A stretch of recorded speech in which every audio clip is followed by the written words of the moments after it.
bend to the will of those who will not speak.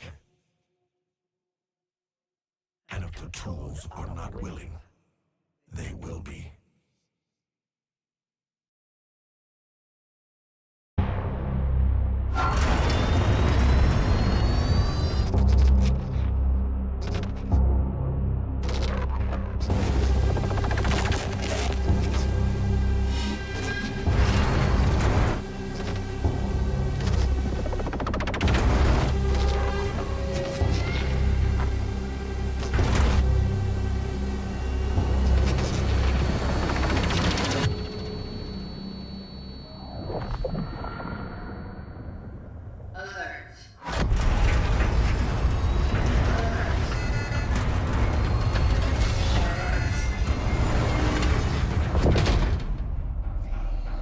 Operating unit signal loss detected.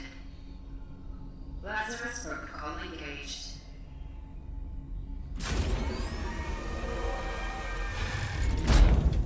Welcome, Traveler MD3576. Your predecessor has ceased its functioning. It's time to awaken. Commencing standard cognitive abilities 1. Focus your attention. What do you see?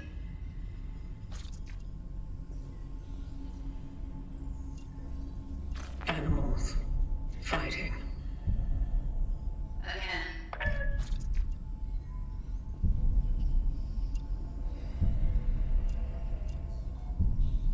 Ship. Sinking. Again. Fire. Spreading. Phase 2. Focus your attention. What is your purpose?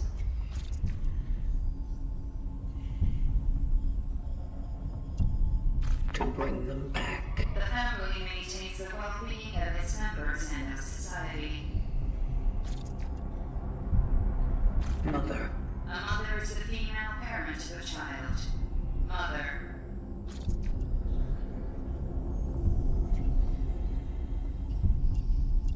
Child. Phase 3. Time pressure. Focus your attention. Act solely on your instincts. Everyone's already in place. People. Solitude. Conflict will always be found in society. Conflict. Society. Eternity means the infinite time that never ends. Eternity. Endless. Dark. Dark. Trial completed.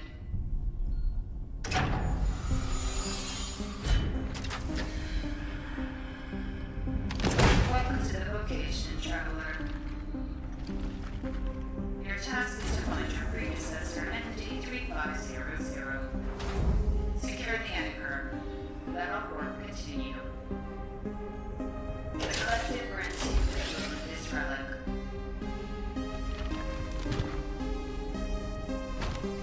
It is a ship like EPH611. May it serve you all free.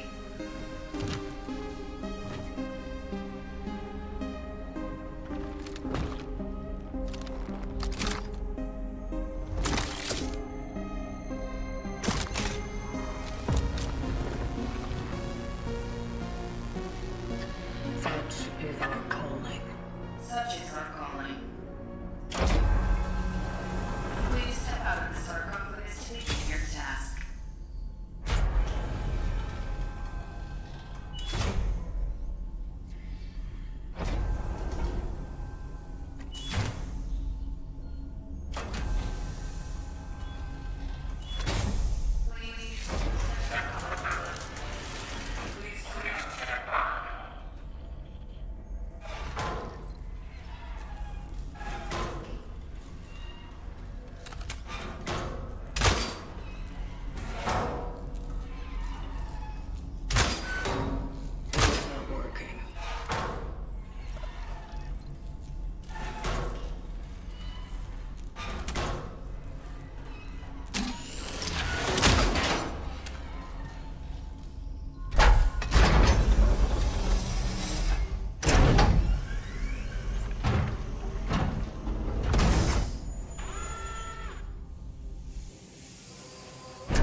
Traveler ND3576 initiating the travel log.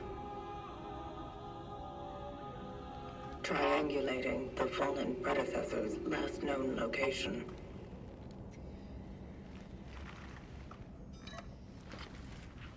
Commencing search.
Traveler's structures found. Proceeding inside.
generator.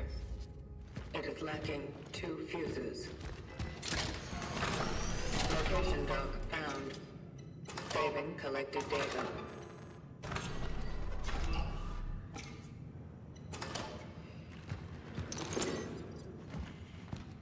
Passage to Sector D31 established. The perimeter seems safe. The port in this safe house is now active, using the fuses from another device upstairs. There was an emitter relic left in the base. By the will of the collective, I claimed it to aid the vocation. To my successors, if you need any more resources, you can use the surplus. The code is 367. Moving out to C31. Such is our calling. Found a travel log. It was left here by the predecessor. He went off to C31, proceeding with the search.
encountered malformed biomass.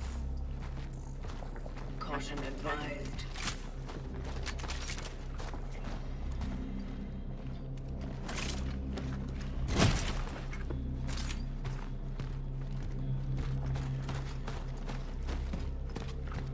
To those who were sent here after me, if you have been tasked with finding a target that is located in A0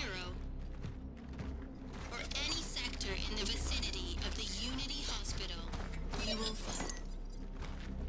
I am cutting off the path. The chances of traversing it are close to zero. Resources are scarce. Evaluate whether you can be of use to the vocation in other ways. Such is our calling.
Orphans grow even stronger as they merge.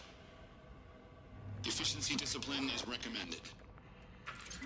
It is highly recommended to proceed with caution. Such is our calling.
those who were sent here after me. If you have been tasked with finding a target that is located in A0 or any sector in the vicinity of the Unity Hospital, you will fall. I am cutting off the path. The chances of traversing it are close to zero. Resources are scarce. Evaluate whether you can be of use to the vocation in other ways. Such is our calling.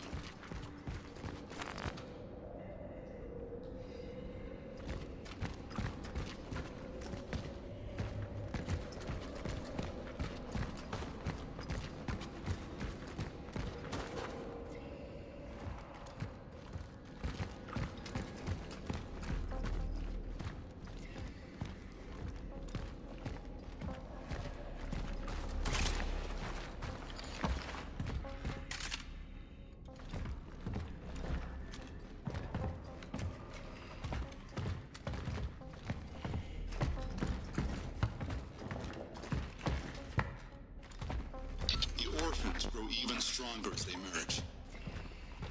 Efficiency discipline is recommended. It is highly recommended to proceed with caution. Such is our calling.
Okay. Stop forcing ads for your forklifts on Financier. Now that I've reevaluated my benefits and savings with Voya, I'm feeling great. How's your retirement plan going? Oh, I've been ignoring it and then hoping for the best.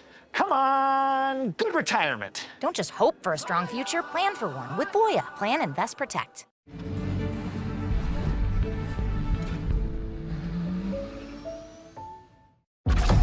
They want you afraid. Fear makes you easier to control. Playtime is over when Nikki drops in. It's time to wake up. It's time to wake up. It's time to wake up. It's time to wake up. It's time to wake up. It's time to wake up. It's time to wake up. Do I have to talk about Black Ops 7, Mommy? I can't go to school today. I'm sick. I'm sick. I don't get you. Don't get you no more. So Black Ops 7 just had its big reveal trailer and a 17-minute direct video going deep into the weeds of what this game is all about. And from what I've seen, Black Ops 6 is the equivalent of finally coming up with the perfect comeback 8 years after some kid on the playground hit you with the "I know you are, but what am I?" It is proof beyond a reasonable doubt, to me, that Call of Duty is creatively bankrupt. Maybe it has been for a long time. Maybe we've just been in denial.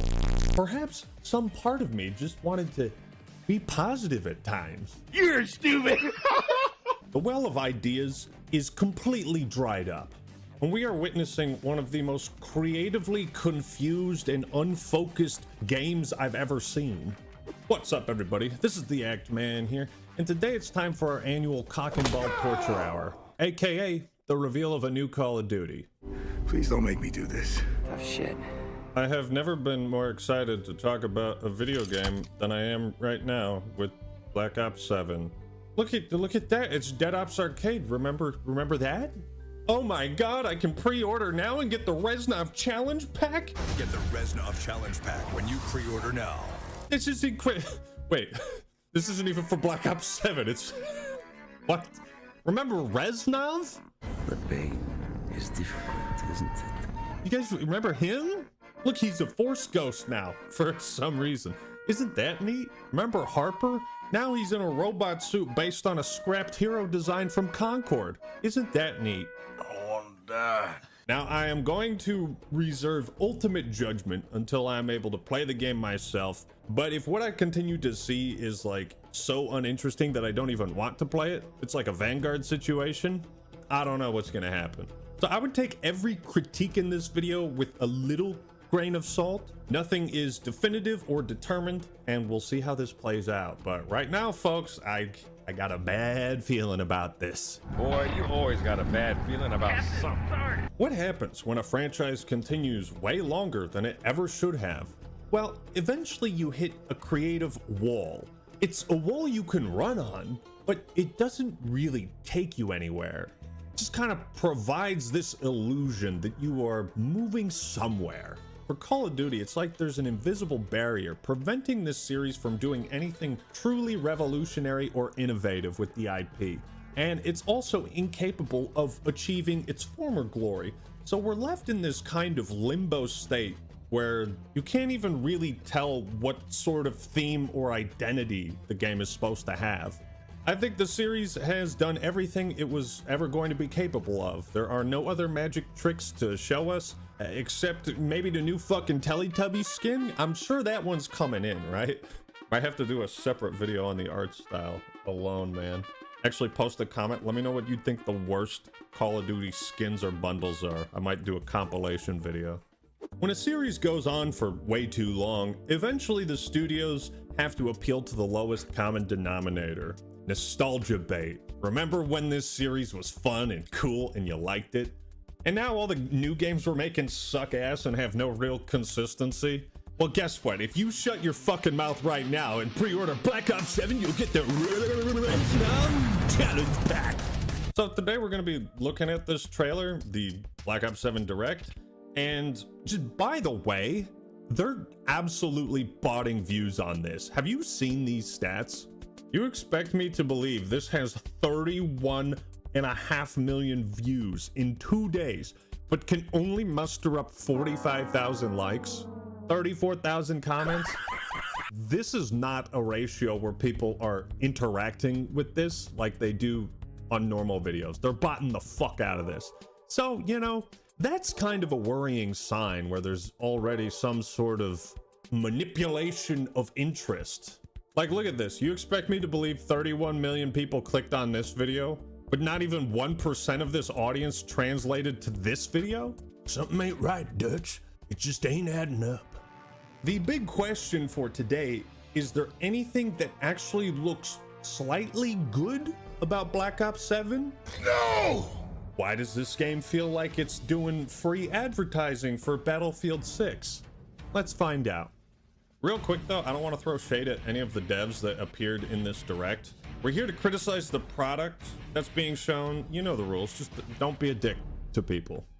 Okay, one thing I will say is these maps, I guess I kind of like the Mario Kart 8 aesthetic. It looks super chaotic. I don't know if this is multiplayer, but I could see maps like this going one of two ways. Either they're ridiculously fun or they're the worst shit they've ever come up with.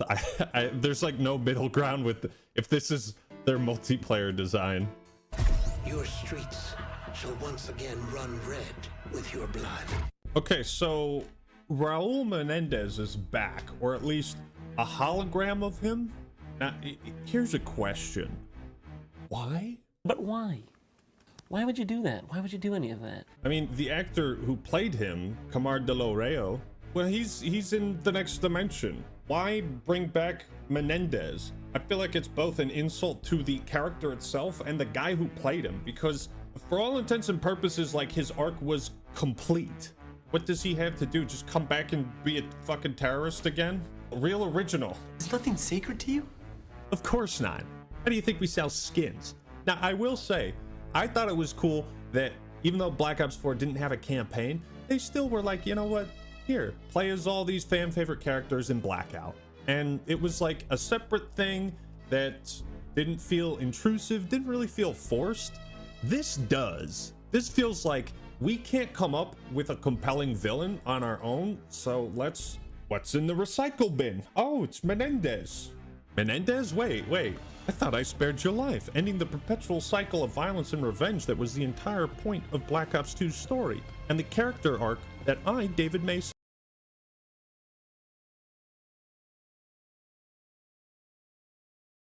Hybrid work is like feeding a stray cat, just this once, and despite what you may have been told. It's here to stay now, both hybrid work and the cat. But fortunately, we can make it easy for you. Introducing the Meeting Owl.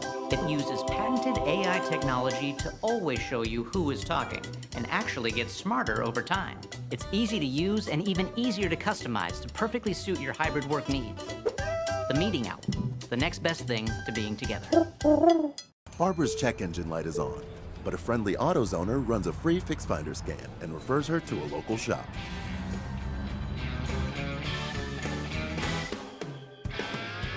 In the zone, AutoZone.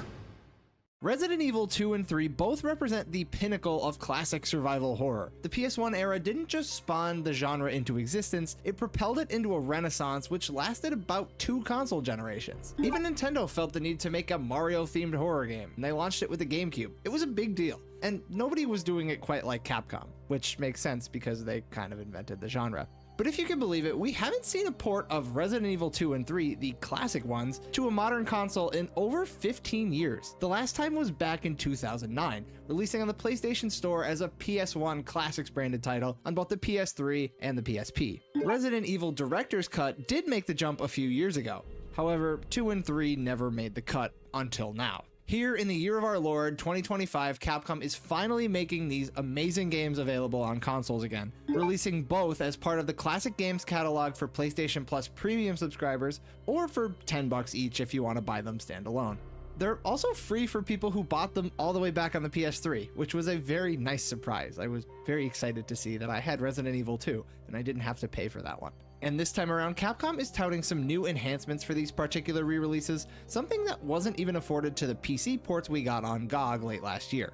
Now, full disclosure, these are 2 of my favorite games ever made. Classic Resident Evil 2 is probably a top 5er for me, but I want to look into just how these new versions stack up. In short, they're pretty great. I can't possibly call them bad. If you want a way to play these games, this is a great and very accessible and affordable way to do it. But as a hardcore Resident Evil fan, I have a few small gripes, especially as we're approaching RE's 30th anniversary, but it's nothing too serious. How's it going, everyone? My name is Evan, and if you enjoy gaming reviews, discussions, and collecting videos, hit that subscribe button and join this growing community.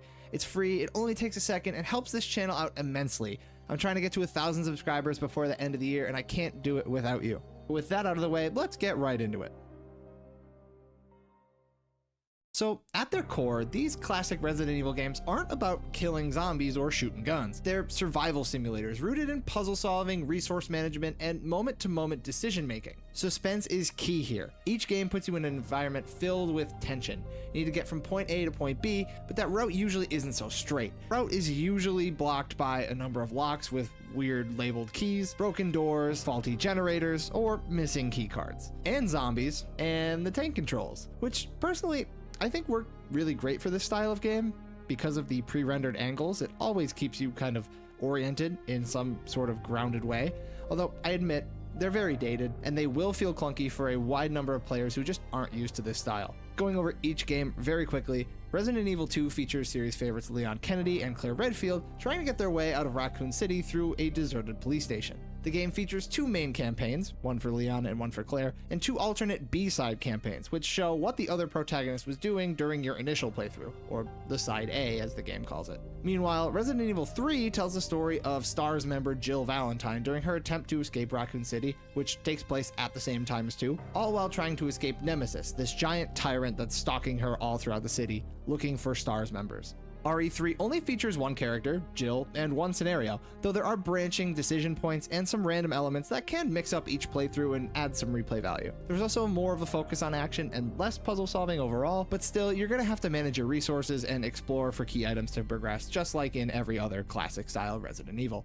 As for these new ports on PS5, I'm both happy and a little disappointed to say that they're emulated ports of the PS1 originals. For Resident Evil 2, it's the DualShock version, which is good. That's the superior release of that game, but overall, you're gonna get something very familiar here. If you're already experienced with these games, you're gonna find yourself pretty much at home. But you're also gonna get some of the downsides of the PS1 versions. That includes the PS1 quality FMVs, unskippable in-game cutscenes, but at least we get the original title screen voiceover, not whatever we had on the GameCube.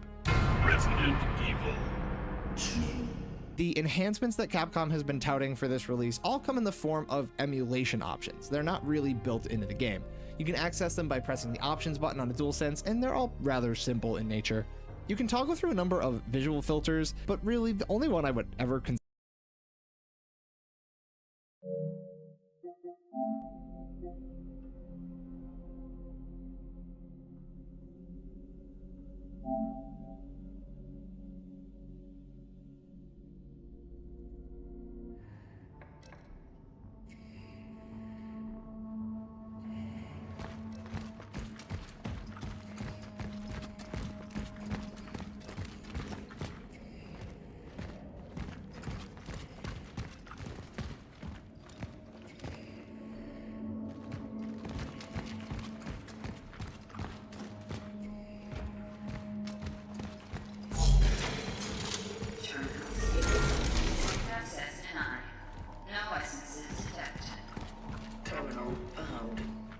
marking its location for later.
observations also suggest that incineration is a proficient way to remove organic accumulations, which I named biomass.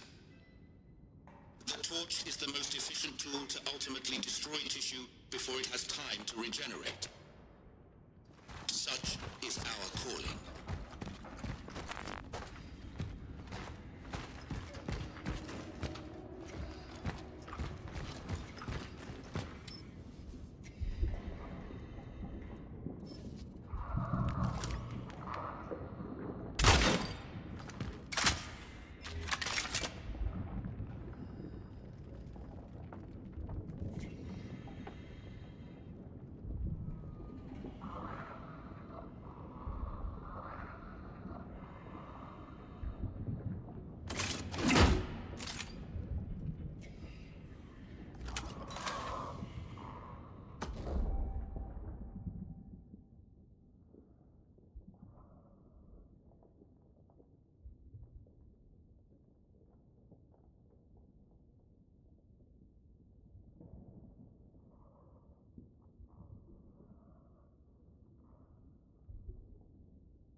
here? Am I being arrested? Doctor, you are here because the situation at the steelworks has changed. We have come into possession of a certain asset. Asset?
Horsemen, return the stolen Butterfingers and we'll return your lost head. Never! Whoa. Done it. One last bite? You? No one lays a finger on your Butterfinger, ever. Try new Marshmallow Butterfinger.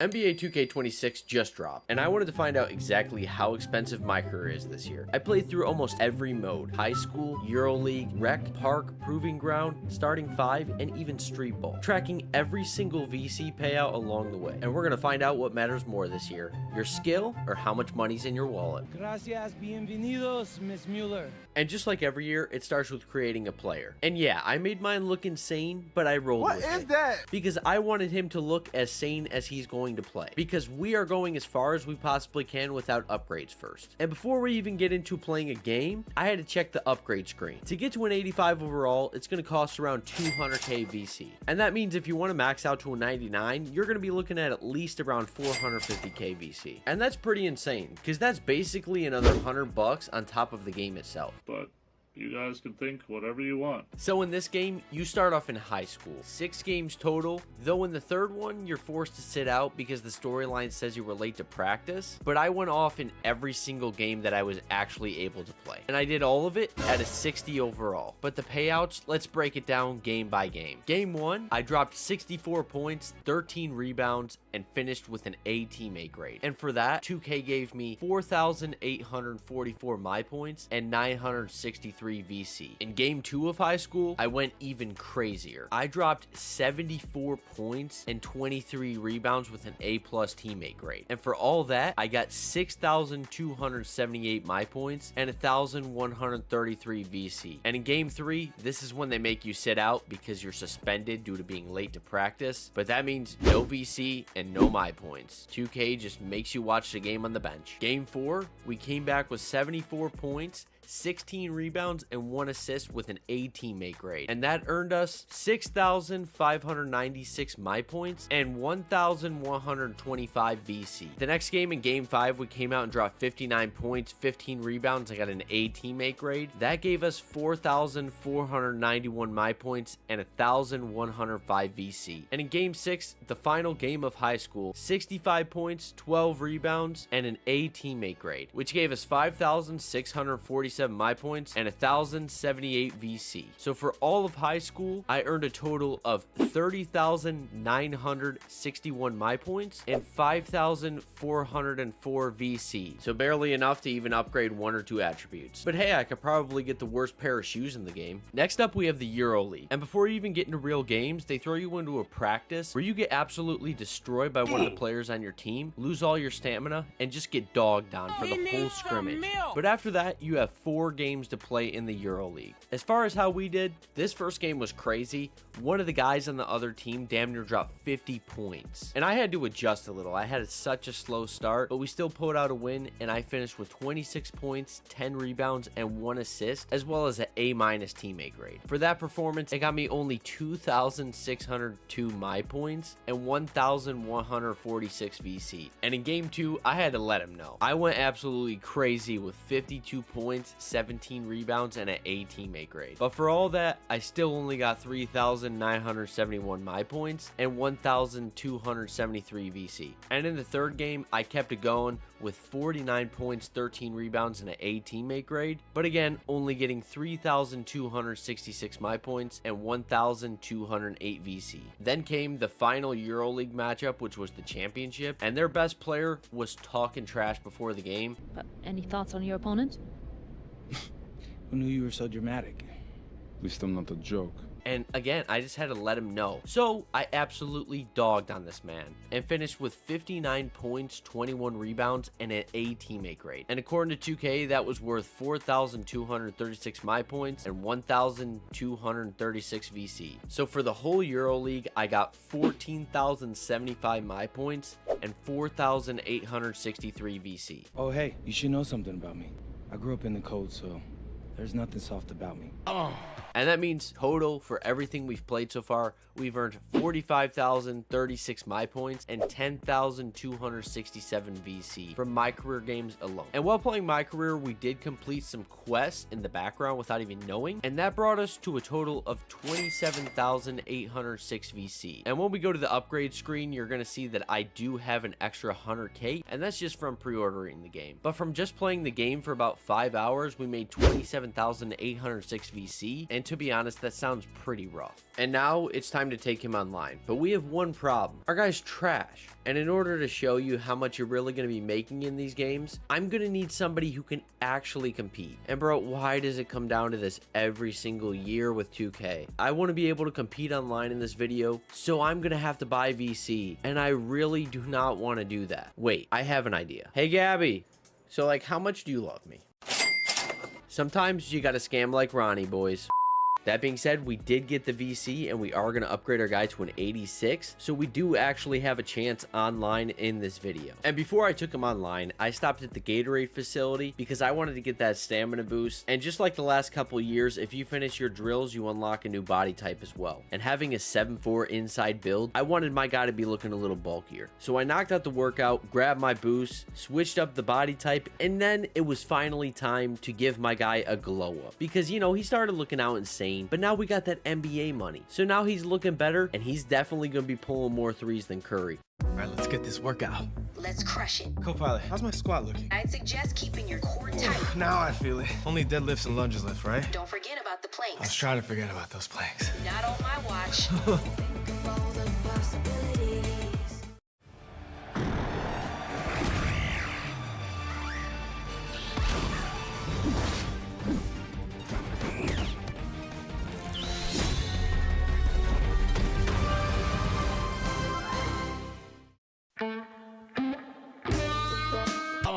And now it is time to take him online. And sadly, for all these online game modes, I'll be playing with randoms. And with that being said, let's hit up this no squads door. And in this game, let me tell you, I went a little crazy, but these random teammates, absolute cheeks, bro. Like, this guy literally had 0 points and was 0 of 8 shooting. Dude must not have thumbs. But still, I did my part and finished with 24 points, 20 rebounds, and 5 assists with an A- teammate grade. And for that, 2K gave me 29,313 my points and 636 VC for a loss. Which means it probably would have been around 1,000 if we won. So for rec, not too shabby as far as my points, but VC is about the same as a my career game. Next up was the park. And if you've ever played park with randoms, you know it is a painful experience. Dudes do not pass. And to make things worse, they take the worst shots you've ever seen in your life. And then they blame you when they brick or you lose the game. That being said, with this random bum, I still did my part and finished with 14 points, 9 rebounds, and 2 assists with an A- teammate grade. And that earned me 6,193 my points and 258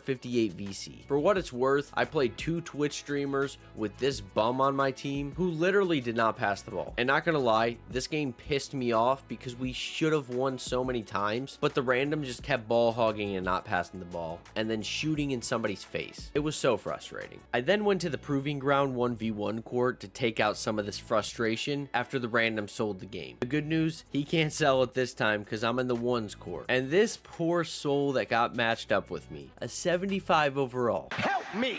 Yeah, dude got absolutely toasted. I beat him 22-6 with an A- teammate grade, and that got me 6,917 my points and 393 VC. Honestly, a pretty good amount of my points for a game that took 5 minutes. I then went to starting 5 because a year or two ago, this mode was one of the best ways to improve your player, and I absolutely destroyed this guy. I ended the game with a massive triple-double, 29 points, 18 rebounds, and 10 assists with an A+ teammate grade. upgrade. And according to 2K, that was good enough to give me 14,783 my points and 1,154 VC. And not gonna lie, that is definitely nerfed from a couple years ago, and that is a pretty average payout. But hey, I gotta say, starting 5 is pretty damn fun. And while we're here, let's talk about Rebirth this year. They added tiers to unlock the best one, but there's a small disclaimer in there. You need 3 players at 95 overall or higher. That means 2K wants you to make 3 players,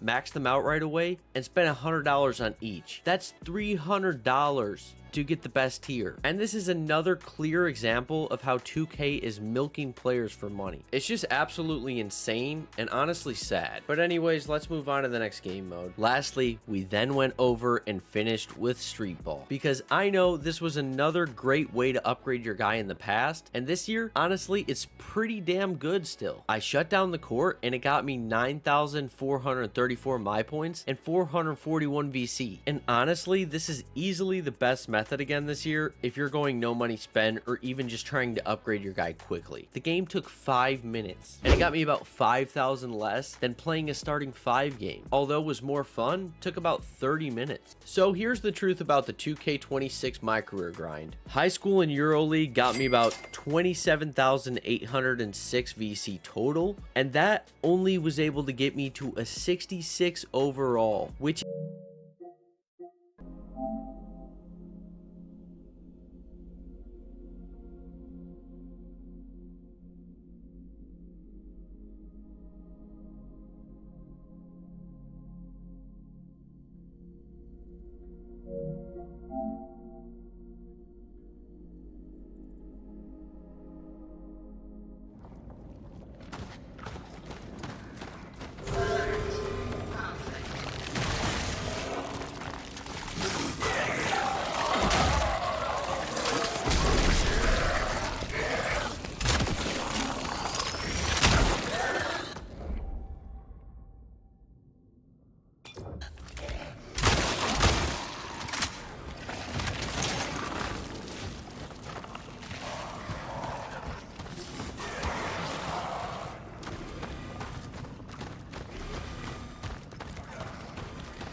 Such is our calling.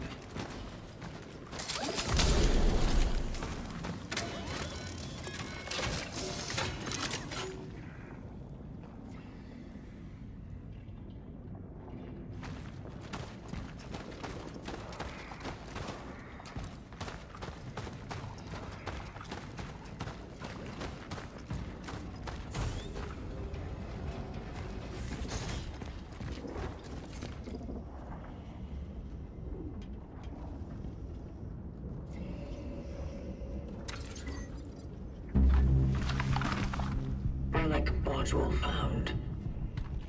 An emitter.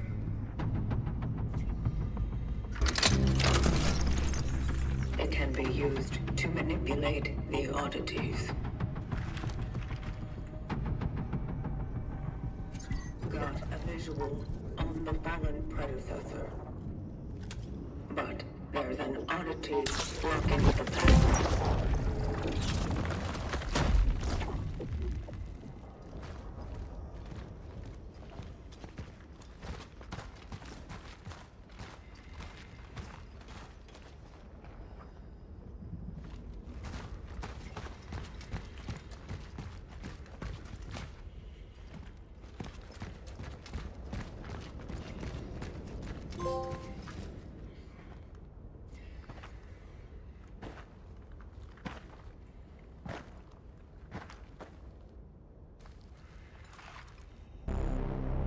The predecessor, ND3500, reached.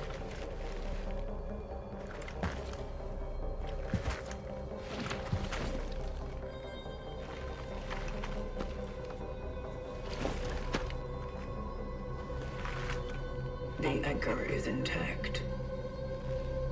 Well done. Accessing predecessor's travel log.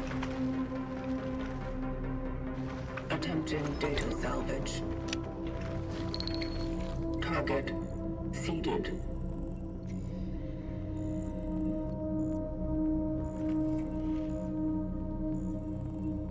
The predecessor was on a search for a target called Ps5.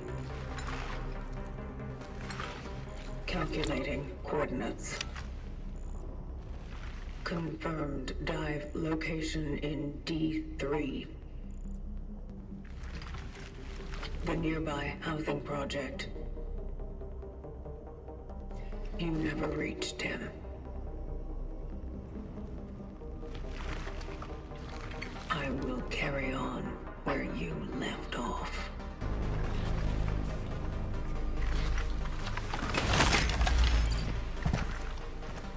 The vocation continues.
interesting.